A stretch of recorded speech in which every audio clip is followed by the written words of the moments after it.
আমরা গভীরভাবে লক্ষ্য করছি, অনেকে কেবল তৌহিদের স্লোগান দিয়ে থাকে। আমি আপনাদের খেদমতে কোরআন মজিদকে সামনে রেখে একটি কথা বলতে চাই।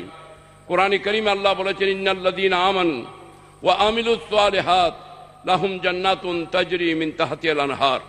আল্লাহ বলেছেন, ঈমানদার যারা ঈমান এনেছে এবং যারা ঈমানের সাথে নেক আমল করেছে তাদের জন্য আখিরাতে রয়েছে জান্নাত এবং পরম সুখ শান্তি। এখন ঈমান কাকে বলা হয়? আমাদের দেশের মধ্যে ঈমান এবং তৌহিদকে বুঝতে আমরা ভুল করেছি। তৌহিদের নাম ঈমান নয়। শয়তান ইবলিস তৌহিদকে বিশ্বাস করে, শয়তান আল্লাহকে স্বীকার করে।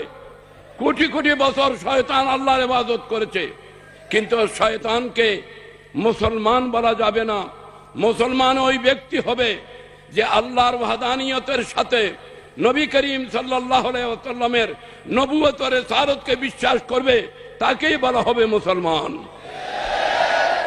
আমার প্রিয় সুধীমণ্ডলী, মোহতারাম হাজরিন, আমি আপনাদের খেদমতে অত্যন্ত সংক্ষেপ একটি কথা আরজ করি যে আমাদের দেশের যেই সমস্ত নোটগুলো আছে এর মধ্যে কিছু নোট বাজারে জাল নোটও বের হয়ে যায়, অবিকল নোট